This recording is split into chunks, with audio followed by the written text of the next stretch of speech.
एक मोठी बातमी समोर येते। राज्यात पहिल्या टप्प्यात 17 लाख शेतकऱ्यांना कर्जमाफी मंजूर करण्यात आली आहे। शेतकऱ्यांना 13,000 कोटींची कर्जमाफी मिळालेली आहे असं नमस्कार शेतकरी मित्रांनो, नमो शेतकरी योजनेचे निधी खात्यात कधी जमा होणार, सोयाबीन बियाणे न उगवल्यास काय करायचे आणि कर्जमाफीच्या यादीत तुमचं नाव आहे की नाही, शेतकऱ्यांच्या आयुष्याशी जोडलेल्या आजच्या 20 सर्वात मोठ्या ताज्या बातम्या पाहू 2 मिनिटात। एकही बातमी मिस करू नका, व्हिडिओ शेवटपर्यंत बघा। तसेच हा व्हिडिओ तुम्ही कोणत्या जिल्ह्यातून बघत आहात कमेंटद्वारे नक्की सांगा, म्हणजे तुमच्या जिल्ह्याची कर्जमाफीची चौथी यादी जर आली की मी तुम्हाला कमेंटद्वारे नक्की सांगू। तर पाहू आजच्या 20 ताज्या बातम्या। नमो शेतकरी महासन्मान निधी योजनेचा शासन निर्णय लवकरच जारी केला जाणार आहे। कृषी मंत्री यांनी ही माहिती दिली असून या निर्णयामुळे लवकरच पात्र शेतकऱ्यांच्या बँक खात्यावरती निधी जमा होणार आहे। देशात खाद्यतेल आयातीच्या खर्चात 20% मोठी वाढ झाली आहे। चालू आर्थिक वर्षात हा आयात खर्च 1.75 लाख कोटी रुपयांचा टप्पा गाठण्याची शक्यता आहे। साखरेचे दर प्रति क्विंटल 4,000 रुपयांच्या पुढे गेले आहेत। कमी झालेला पाऊस, घटलेला साखरेचा साठा आणि आगामी सणासुदीच्या काळात वाढणारी मागणी यामुळे ही दरवाढ होत आहे।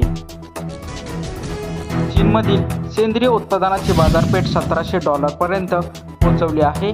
36,000 हेक्टर सेंद्रिय शेती क्षेत्रासह चीन जगात 3ऱ्या क्रमांकावर आला आहे। विद्यार्थ्यांच्या मागण्या मान्य झाल्यानंतर शिक्षण मंत्री धर्मेंद्र प्रधान यांचा राजीनामा घेण्यात आला। आंदोलकांवरील गुन्हे मागे घेतले जातील आणि नीट परीक्षेनंतर जीव गमावलेल्या विद्यार्थ्यांना कुटुंबियांना भरपाई दिली जाईल। 36 दिवसांचे हे आंदोलन अखेर यशस्वी झाले आहे।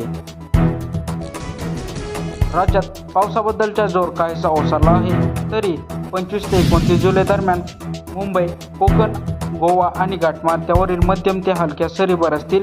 पालघर, ठाणे, मुंबई, रायगड आणि रत्नागिरीत पावसाचा जोर अधिक राहणार आहे। अकोला जिल्ह्यात 3 लाखांहून अधिक नोंदणी झालेली असतानाही 1,38,000 प्रवाशांचे अद्याप स्मार्ट कार्ड मिळालेले नाही। वितरणांची गती संथ असल्याने ज्येष्ठ नागरिक व महिलांची गैरसोय होत आहे। कर्जमाफीसाठी पात्र 792 गावांतील 82,900 शेतकऱ्यांचा पहिल्या टप्प्यातील गावनिहाय याद्या तयार करून अपलोड करण्याचे काम सुरू झाले आहे। राज्यातील 230 प्रयोगशाळांमध्ये तपासलेल्या 2,45,456 पिण्याच्या पाण्याच्या नमुन्यांपैकी 9,314 नमुने दूषित आढळले आहेत, ज्यामुळे जलपुरवठा यंत्रणेची नियमित तपासणी आवश्यक ठरत आहे। पेरलेले सोयाबीन बियाणे न उगवल्याबाबत तक्रार आल्यानंतर तालुका कृषी अधिकाऱ्यांनी आणि प्रभावी जिल्हा कृषी अधिकारी डॉक्टर तुषार जाधव यांनी बुधवारपर्यंत तपासणी अहवाल सादर करण्याचे निर्देश देण्यात आले आहेत। कर्जमाफीच्या यादीत 10,467 शेतकरी समाविष्ट आहेत, परंतु आधार प्रमाणीकरणाशिवाय कर्जमाफीचा लाभ मिळणार नाही। यंत्राद्वारे त्रुटी व तक्रारी असल्यास तालुकास्तरीय समितीकडे दाद मागता येणार आहे। कृषी विभागाच्या कडक देखरेखीनंतर खामगावमध्ये युरियाचे वितरण सुरळीत झाले असून कृत्रिम टंचाईला आळा बसणार आहे। पुण्यश्लोक अहिल्यादेवी होळकर कर्जमुक्ती योजनेअंतर्गत बुलढाणा जिल्ह्यातील 22,000 शेतकरी 2 लाखांच्या कर्जमाफीसाठी पात्र ठरले आहेत। शासनाने यावरील प्रोत्साहनपर अट रद्द केलेली आहे। आवक खूपच कमी असल्याने बाजारातील चिया बियाणांच्या दरात गेल्या 15 दिवसात प्रति क्विंटल 950 रुपयाची वाढ झाली आहे। वाशिममध्ये कमाल दर 18,950 रुपये प्रति क्विंटल मिळालेला आहे। वीर धरणातून पाण्याचा विसर्ग सुरू झाल्यामुळे पंढरपुरातील चंद्रभागा नदीच्या पाणी पातळीत वाढ होणार असून जिल्हाधिकाऱ्यांच्या नदीपात्रात न जाण्याचे व सतर्क राहण्याचे आवाहन केले आहे।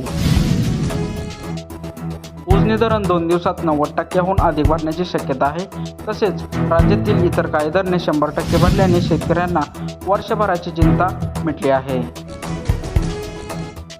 खरीप पीक विम्याकडे पाठ शेतकऱ्यांकडून यंदाच्या खरीप पीक विम्याला मिळणारा थंड प्रतिसाद पाहून प्रशासकीय यंत्रणेकडे यावर विशेष लक्ष देणे गरजेचे बनले आहे। FDAच्या कारवाईमुळे राज्यात दुधाचा पुरवठा 25%नी घटला आहे। मात्र धुळे जिल्ह्यात दुधाची शुद्धता टिकून असून संकलन व पुरवठा सुरळीत आहे। नाशिक जिल्ह्यातील दमदार पावसामुळे गिरणा धरणातील जलसाठा 75% वर पोहोचला असून पाण्याचे एक आवर्तन सोडण्याचा मार्ग मोकळा केला आहे। 2 लाखांच्या कर्जमाफी योजनेत नंदुरबार जिल्ह्यातील 30,000 शेतकरी पात्र ठरले आहेत. मात्र प्रत्यक्ष लाभाच्या प्रतीक्षेत शेतकरी बँकेमध्ये फेऱ्या मारत आहेत. आणि सांगली जिल्ह्यातील शेतीपंपांची 3,000 कोटी रुपयांची जुनी थकबाकी राज्य शासनाने माफ केली आहे. यामध्ये कोल्हापूर जिल्ह्यातील 1,25,000 शेतकऱ्यांना 516 कोटी रुपयांचा थेट लाभ मिळालेला आहे. वाशिम जिल्ह्यातील कृषी ग्राहकांना माफी. वाशिम जिल्ह्यातील 66,860 शेतकऱ्यांचे 7.5 अश्वशक्त पर्यंतची शेतीपंपाचे जुने वीज बंद माफ करण्याची घोषणा राज्य सरकारने केली आहे. अपात्र कर्जमाफीतील शेतकऱ्यांना दिलासा. छत्रपती शिवाजी महाराज शेतकरी सन्मान योजनेतील अपात्र ठरलेल्या 44,749 शेतकऱ्यांना कर्जमाफीचा लाभ मिळण्याची चिन्हे आहेत. सुप्रीम कोर्टात 21 सप्टेंबरला अंतिम सुनावणी होणार असून केंद्र सरकार याबाबत सकारात्मक आहे. APL शेतकऱ्यांसाठी निधी मंजूर. छत्रपती संभाजीनगर जिल्ह्यातील APL शेतकऱ्यांच्या खात्यात लवकरच अनुदान जमा होणार असून त्यासाठी 5.40 कोटी रुपयांचा निधी प्राप्त झाला आहे. महा-DBT अनुदान रखडले. कृषी यांत्रिकीकरणाच्या 1,459.55 लाख रुपयांच्या निधीला पूर्वसंमती मिळाली असली तरी प्रत्यक्षात केवळ 12.59 लाख रुपयांचे वाटप झाले आहे. कोट्यवधींचे अनुदान रखडल्याने शेतकरी प्रतीक्षेत आहेत. पावसाचे पुनरागमन व येलो अलर्ट. पावसाच्या विश्रांतीनंतर राज्यात पाऊस पुन्हा सक्रिय होत आहे. पुणे आणि साताऱ्यासह 5 जिल्ह्यांसाठी हवामान विभागाने येलो अलर्ट जारी केला असून विजांच्या कडकडासह हलक्या ते मध्यम पावसाची शक्यता वर्तवलेली आहे. धरणांमधील चिंताजनक पाणीसाठा. गेल्या 1.5 महिन्यात धरणांमध्ये अवघ्या 44% पाणीसाठा जमा झाला आहे. सरासरीपेक्षा कमी पाऊस झाल्याने शेतकरी कमालीचे चिंतित आहेत. नुकसानीचे पंचनामे करण्याचे आदेश. खासदार श्रीरंग बारणे यांनी 3 तालुक्याचा आढावा घेऊन पावसामुळे किंवा इतर कारणांमुळे झालेल्या शेतीच्या नुकसानीचे तातडीने पंचनामे करण्याचे निर्देश दिले आहेत. हदगाव परिसरात दुबार पेरणीचे संकट. पाऊस लांबण्याने हदगाव तालुक्यात हळद, कापूस, सोयाबीन आणि तूर या पिकांची पेरणी धोक्यात आली आहे. उगवलेली कोळकी पिके करपू लागल्यामुळे शेतकऱ्यांवर दुबार पेरणीचे टांगती तलवार आहे. सांगली जिल्ह्यात पावसाची उघडीप. सांगली जिल्ह्यात पावसाने ओढ दिल्यामुळे शेतीची कामे विस्कळीत झाली आहेत. पिके होळपळू लागल्याने शेतकऱ्यांचे डोळे पुन्हा आभाळाकडे लागले आहेत. येवल्यात तुषार सिंचनाचा आधार. दमदार पाऊस नसल्याने कोवळी पिके वाचवण्यासाठी शेतकरी तुषार सिंचनाचा आधार घेत आहेत. रासायनिक खतांमुळे मका पीक धोक्यात. केरळमध्ये रासायनिक खतांच्या वापरामुळे शेकडो हेक्टरवरील मका पीक धोक्यात आले असून शेतकऱ्यांनी कृषी अधिकाऱ्याकडे तातडीने नुकसान भरपाईची मागणी केली आहे. पलूस तालुक्यातील आंतरराष्ट्रीय पिकांवर भर. सांगलीच्या पलूस तालुक्यात ऊसाच्या लागवडीत वेग आला असून आंतरराष्ट्रीय पद्धतीमुळे शेतकऱ्यांना दुहेरी उत्पादनाची आशा आहे. कृषी तज्ज्ञांचा सल्ला. पावसाच्या खंडामुळे घाबरून जाऊन सोयाबीनची सध्या महागडी फवारणी करणे टाळा. तसेच जमिनीतील ओलावा जपणे अत्यंत आवश्यक आहे. रायगड जिल्ह्यात भात शेती बाधित. रायगड जिल्ह्यात अतिवृष्टीमुळे 100 हेक्टरवरील भात पिकांचे थेट नुकसान झाले आहे. तर 25,000 हेक्टरवरील भातांच्या पुनर्लागवणीचा याचा गंभीर परिणाम होणार आहे. लातूरमध्ये बियाणे कंपन्यांवर गुन्हे. लातूरच्या निलंगा परिसरात सोयाबीनचे बियाणे न गळल्यामुळे शेतकरी आक्रमक झाले असून दोषी बियाणे कंपन्यांवर गुन्हे दाखल करण्याची मागणी केली जात आहे. फळपीक विमा योजनेला विक्रमी प्रतिसाद.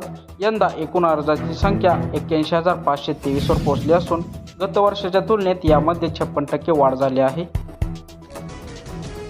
हळद पीक विमा व बाजारभाव. राज्यामध्ये यंदा हळद पिकांसाठी सर्वाधिक 41,595 विमा अर्ज दाखल झाले आहेत. अकोला बाजार समितीमध्ये सध्या हळदीला सरासरी 13,900 रुपये प्रति क्विंटल इतका चांगला दर मिळत आहे. साखरेच्या दरात वाढ. साखरेच्या दरात तेजी आली असून क्विंटलला 4,650 रुपये दर मिळत आहे. नाफेडच्या कांदा खरेदीकडे पाठ. बाजारात कांद्याला चांगला भाव मिळत असल्यामुळे आणि सरकारी खरेदीतील जास्त गाठींमुळे शेतकऱ्यांनी नाफेडच्या केंद्राकडे पाठ फिरवली आहे. हवामान विभागाने जाहीर केलेल्या नवीन अंदाजानुसार अरबी समुद्रात मान्सूनचे वारे तीव्र झाल्यामुळे राज्यातील 24 जिल्ह्यांमध्ये पुढील 5 दिवस मुसळधार ते अतिमुसळधार पाऊस पडणार.